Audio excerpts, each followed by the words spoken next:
Aries, this is for you. Para to sa Aries, guys. Sa mga Aries. Ngayon is September 12. Okay. September 12, 2024. Aries. Para sa inyong reading na to, guys. Okay, Aries. I need to message dito. Aries. Go for it. Okay. Go for it, Aries. At ito ay yung energy. Okay? New Moon in Aries. Go for it, Aries. Kung ano man yan, pagpatuloy mo lang. And reveal what needs to be seen. Reveal what you need. What needs to be seen.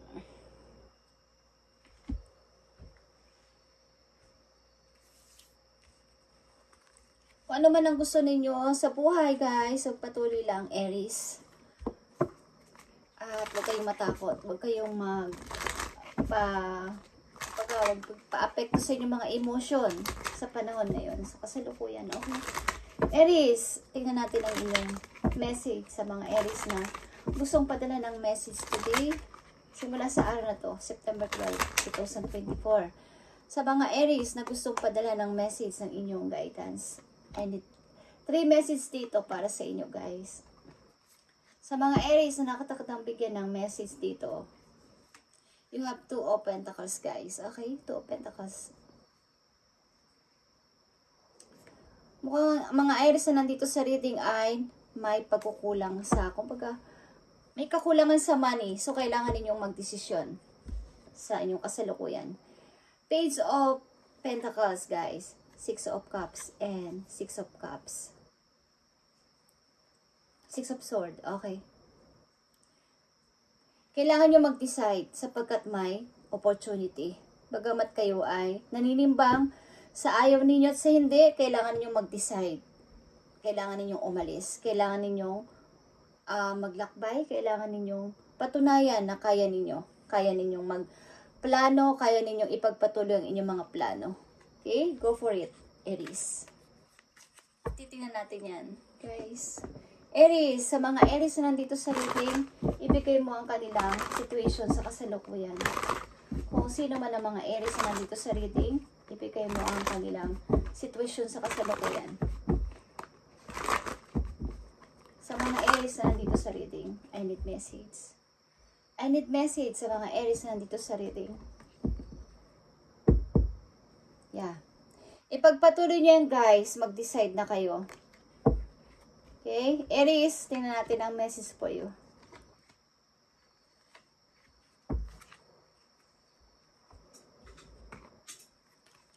You have Ace of Swords. You have 2 of Pentacles again. And you have 2 of Cups. Okay? Kailangan ninyong patunayan sa mga taong inalisan ninyo na kayo ay huwag nang papaistorbo sa kanila, guys. Huwag nyo na silang papasukin mulit sa inyong buhay. At maaaring sa inyong kasalukuyan, ang mga Aries na nandito sa reading ay namimili between sa inyong love at sa inyong career. Okay, sa inyong love at sa inyong career. Tingnan natin, guys. Sa mga Aries na nandito sa reading, patunayan ninyo sa inyong mga taong nanakit sa buhay ninyo, sa iyo, na hindi nyo na sila papapasukin mulit sa inyong buhay, guys. Ano man ang pag-i-istorbo sa inyo, ano man ang gawing pag-disturb at pag-distract sa inyong pag-move on, huwag nyo na silang pabayaan na lumapit mulit sa inyong buhay, okay? Sa inyong kasalukuyan. Aries, kung ano man yan, go for it. Tingnan natin. Tingnan natin ang message dito para sa mga Aries na nandito sa reading na gustong bigyan ng mensahe ng inyong guidance. Okay, King of Pentacles is here, guys. Okay, tuloy-tuloy lang talaga at ito ay sa inyong tagumpay. Innocence is here and ito ay 0. Ito ay the full pag-i-start, guys. Bagamat unknown is kailangan nyo mag-decide to of Swords and reverse. Kailangan nyo mag-decide na sa kasalukuyan. Okay? Bagamat unknown at hindi nyo alam ang inyong pupuntahan, patutunguhan at kalalagyan is kailangan nyo mag-decide this time. Okay?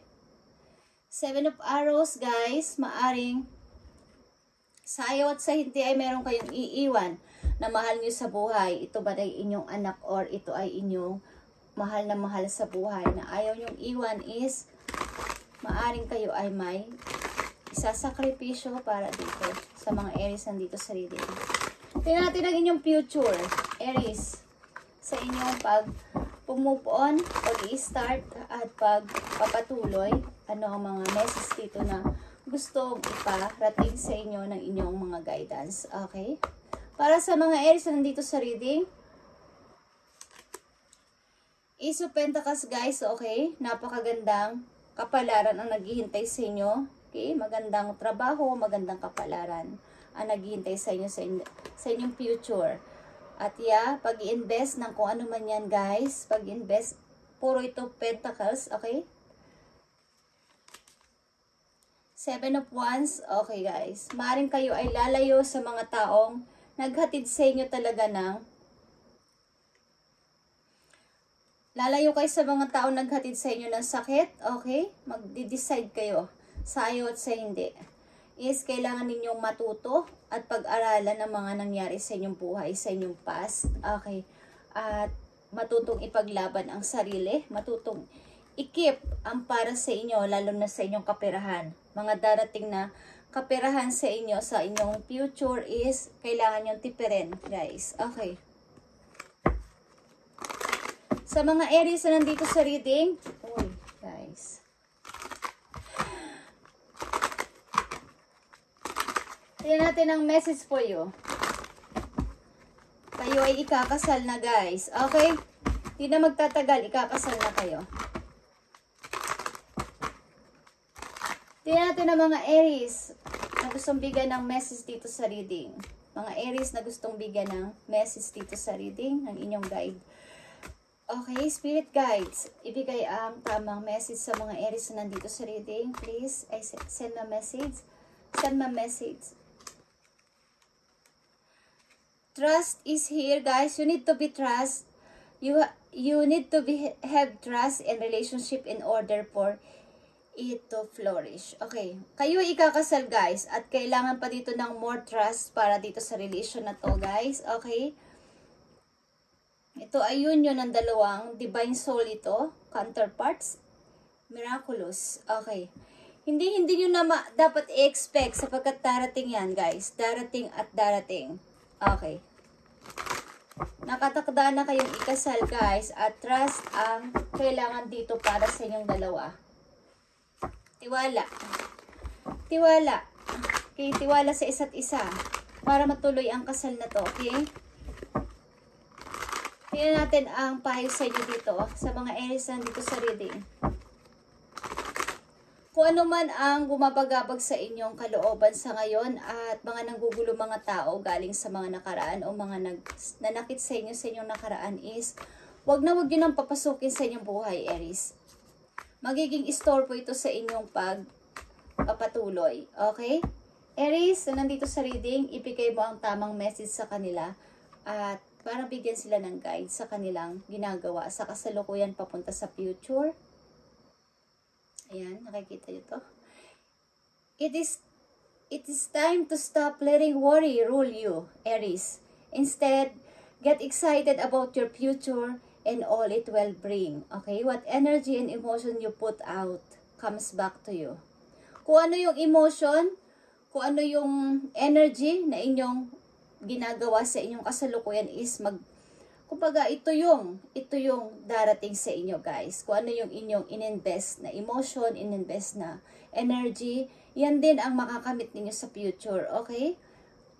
With a little conscious effort on your part, that's happy ending will be yours. Believe that, okay? Believe that, Aries. Happy endings is mangyayari sa inyo, guys.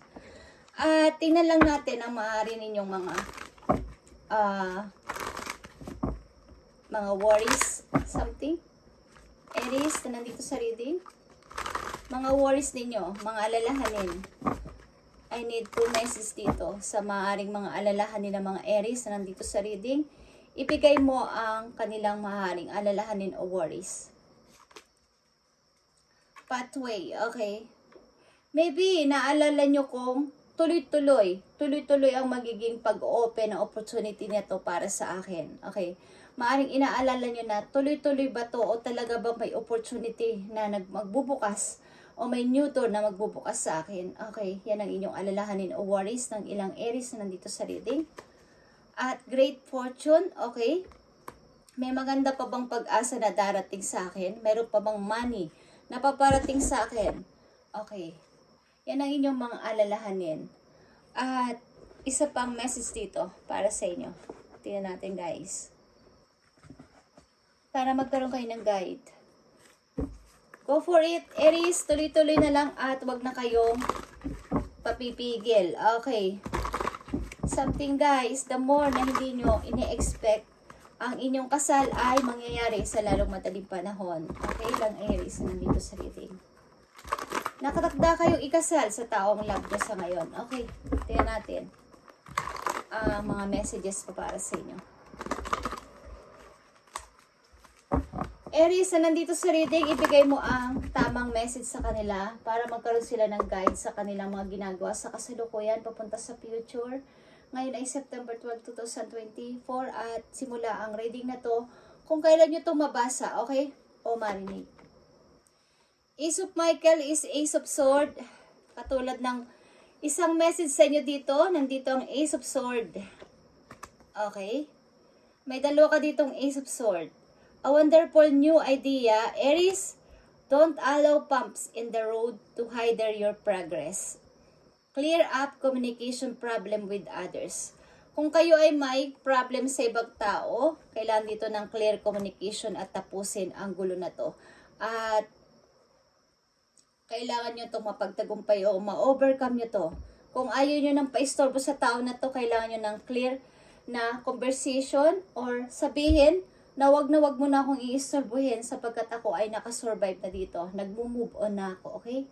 Tingnan natin ang unang message for you, Aries, dito, guide para sa inyo. Don't allow negative emotion to fester. Aries, if you are feeling frustrated, angry, or hurt, for example, just acknowledge that instead of fighting your feelings. Go with them and work with them. Then true healing and really begin. Hoy, kung kayo ay nakakaranas na kayo ay nasasaktan, gusto nyo umiyak or galit kayo, is ilabas nyo yan guys. Huwag nyo itago. At doon din sisimula ang paghihiling nyo ng more healing pa sa iyo sarili. Simula sa araw na to. Kailangan nyo ilabas, sabihin, nagalit ako, naninibugo ako, nasasaktan ako. At iiyak nyo. Okay, ilabas nyo sa mga taong pinagkakatiwalaan ninyong inyong mga hinanakit. At doon din mag-i-start ang lubusan yung paghihiling. At isa pang message for you, Aries, where you are right now is where you are supposed to be. Okay? Don't compare yourself to others. That only adds pressure. Kung saan ka ngayon at kung anong ginagawa mo sa ngayon ay doon ka lang.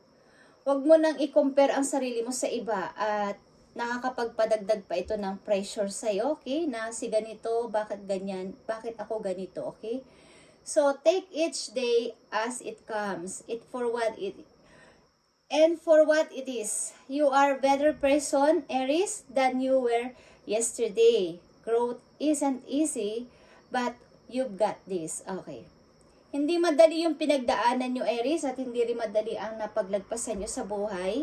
So, mas better ka pa kesa kahapon, ang ibig sabihin, kesa no mga past mo, past month, past year, okay? Mga ilang taong pa nakaraan, mas umayos ka pa sa ngayon. So, kumbaga, hindi, yung pag-grow kasi at pag-healing is hindi naman madalian, but nagawa mo, napagtagumpayan mo ang pag-move on, napagtagumpayan mo ang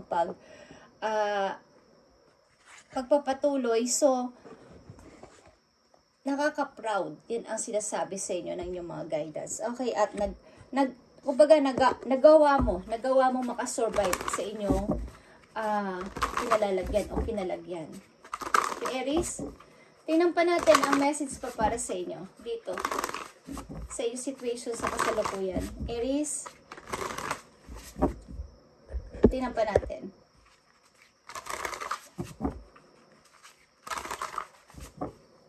Message for Aries.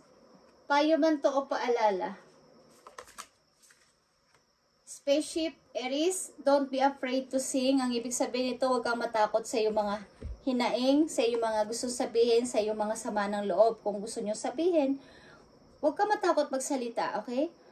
Maybe, ilan-ilan lang ang mga friend nyo, but pwede nyong sabihan ng mga inyong nararamdaman. Mga ilan-ilan lang sila, siguro na kaibigan ninyo, na nasasabihan nyo ng mga sama ng loob, hinanakit sa inyong puso, nasasabihan ninyo sila sa inyong mga nararamdaman. So, huwag kayong matakot magsalita, okay?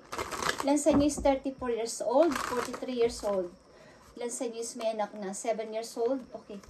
Tingnan natin guys, ang isang message na lang na napakahalaga sa inyong future, okay? Na ito man ay paalala or ito man ay message for you.